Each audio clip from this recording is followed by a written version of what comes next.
आजको मेरो जिम्मेवारी चाहिँ गिटार बोकेर भाइको यो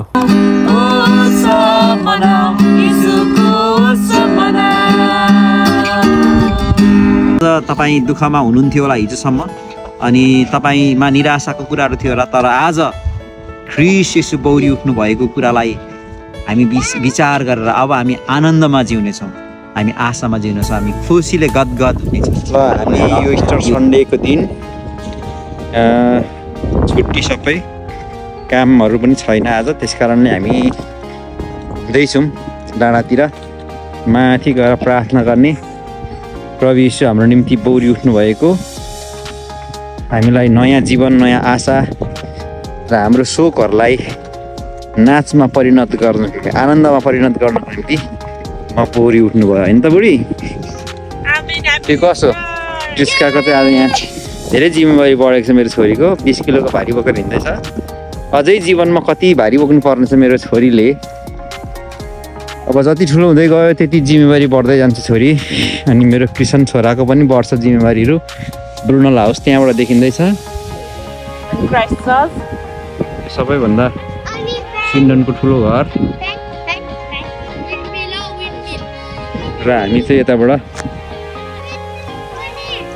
आएको, हाम्रो वासस्थान चाहिँ यता गाउँ छ। र बाटोमा आउँदा आउँदै फुटबल पनि भेट्यौँ हामीले। र आजको मेरो जिम्मेवारी चाहिँ गिटार बोकेर भाइको यो के भन्छ स्कुटर, बिग्रेको स्कुटर घिसार्दैछु। अलिकति यसको के अरे नमिलेको रहेछ, अलिकति टाइट नभएको रहेछ, यसको ह्यान्डल बिग्रिहाल्छ, घुमिहाल्छ। हामी यसरी अगाडि बढिरहेको छौँ हाम्रो डेस्टिनेसनतिर। हाम्रो वृद्ध बुवा र आमा चाहिँ 82 वर्षको बुवा, आमा 76 वर्षको पुगिसक्नु भयो हामीभन्दा अगाडि नै डाँडामा। र हामी उहाँहरूसँग अब भेट्नेछौँ र हामी प्रार्थनामा छिन समय बिताउनेछौँ।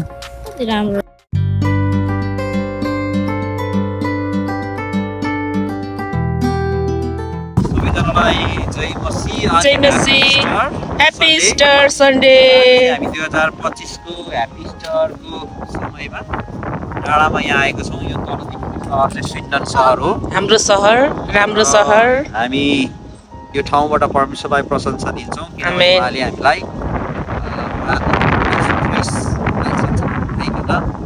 उहाँ मृत्युमा जानुभयो हाम्रो पापको खातिर। उहाँ हिजो शनिबारको दिन उहाँ चिहानमा रहनुभयो, आज आइतबारको दिन चाहिँ जीवित भई उठ्नुभयो भनेर धर्मशास्त्रले भन्दछ। आमेन। प्रेरितको पुस्तक 2 अध्यायबाट म तपाईँहरूको निम्ति एउटा उत्साहको निम्ति वचन पढिदिन चाहन्छु। प्रेरितको 2 अध्यायको 24मा यसरी लेखिएको छ, उहाँलाई परमेश्वरले मृत्युको पीडाबाट छुटकारा दिएर जीवित पार्नुभयो किनकि मृत्युको अधीनमा उहाँ भइरहनु असम्भव थियो भनेर लेखेको छ। यो चाहिँ ख्रीष्ट येशूलाई चाहिँ मृत्युको पीडाबाट छुटकारा दिएर उहाँले जीवित पार्नुभयो। उहाँ हाम्रै निम्ति मृत्युमा जानुभयो र छुटकारा पनि हाम्रै निम्ति उहाँले दिनुभयो। उहाँ स्वयं आफै परमेश्वर हुनुहुन्थ्यो, यसकारण उहाँ मृत्युमा भइरहनु चाहिँ असम्भव थियो, त्यसकारण उहाँ चाहिँ जीवित भइ उठ्नुभयो भनेर धर्मशास्त्रले हामीलाई बताउँदछ। र यहाँनिर दाउदले पनि येशू ख्रीष्ट आउनुभन्दा अगाडि नै मैले अगमबानी गर्नुभएको कुरा म अलिकति पढेर सुनाउनु चाहन्छु। मैले प्रभुलाई सधैँ मेरो सामुन्ने देखेँ किनभने म नडगमगाउँ भनेर उहाँ मेरो दाहिनेतर्फ हुनुहुन्छ। यसरी दाउदले अनि ख्रीष्ट येशूलाई देख्नुभएको कुराहरू, उहाँ चाहिँ सधैँ उहाँको दाहिनेतर्फ, अहिले हामीहरूलाई पनि आफैलाई पनि हामी राख्न सक्छौँ उहाँको ठाउँमा। हामी जहिले पनि ख्रीष्ट येशूलाई हाम्रो अगाडि नै हामी देख्न पाउँछौँ। यदि हामी आत्मामा भएर उहाँसँग रहन्छौँ भने उहाँलाई हामी हाम्रै वरिपरि नडगमगाउँ भनेर उहाँ चाहिँ हामीसँगै उहाँ रहिरहनु भएको हामी महसुस गर्न सक्छौँ। यसकारण मेरो हृदय आनन्दित र मेरो जिब्रो हर्षित भयो, यसबाहेक मेरो शरीरले पनि आशामा जिउनेछ। हालेलुया।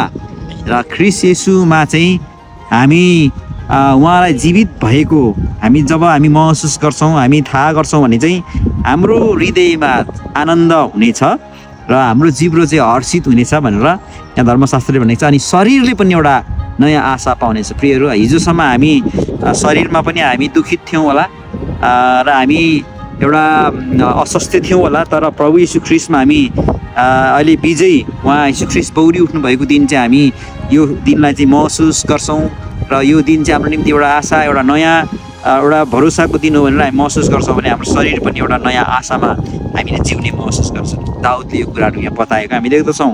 किनभने तपाईँले मेरो प्राणलाई पातालमा छड्नु हुने छैन, न त तपाईँले आफ्ना पवित्र जनको शरीर कुहुन दिनुहुनेछ। अनि यीशु ख्रीष्टको शरीर चाहिँ कुहुनु परेन, उहाँ चाहिँ नकुहिनै उहाँको शरीर चाहिँ फेरि पुनर्जीवित भयो भनेर धर्मशास्त्रले बताउँदछ। तपाईँले मलाई जीवनको मार्गहरू बताउनु भयो, तपाईँले मलाई आफ्नो उपस्थितिद्वारा आनन्दले गदगद पार्नुहुनेछ। हालेलुया।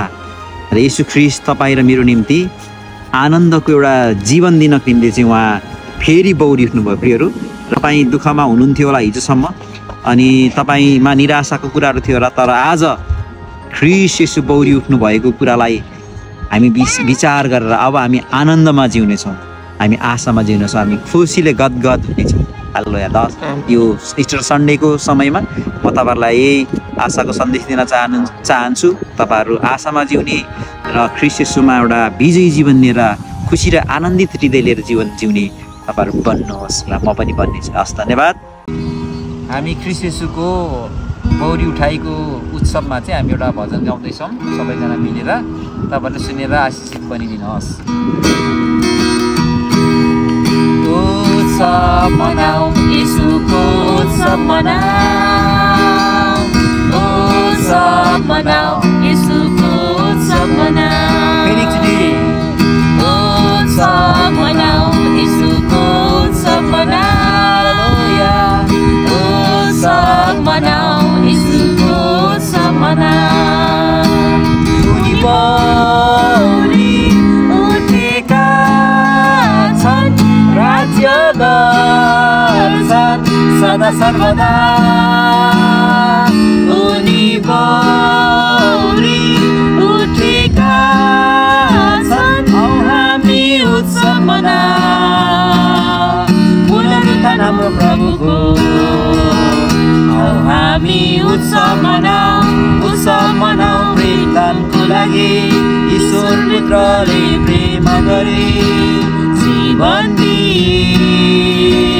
स्तुति चढाउँदछौँ, कसैले नदिने आनन्दिनुभयो, भेटी लिएर आउँदछौँ उत्सवको स्तुतिमा। आऊ हामी उत्सव मनाऊ, उत्सव मनाउँदै गाउँ, उत्सव मनाउँदै गाउँ राजालाई। उत्सव मनाऊ, येशूको उत्सव मनाऊ, उत्सव मनाऊ, येशूको उत्सव मनाऊ, उत्सव मनाऊ, येशूको उत्सव मनाऊ, उत्सव मनाऊ, येशूको उत्सव मनाऊ। धन्यवाद। जय मसीह। Thank you very much. Bye bye. Happy Easter Krishna. खै देखाउ क्रुस तिम्रो। गुड।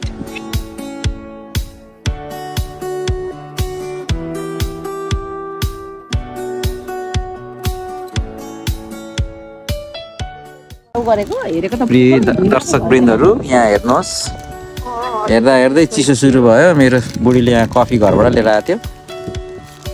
अनि यहाँ क्रिस्काले झोलामा के ल्याएछ? छोरी निकाल त झोलाबाट, निकाल त। यो त रनिङ गर्दा खाने हो नि।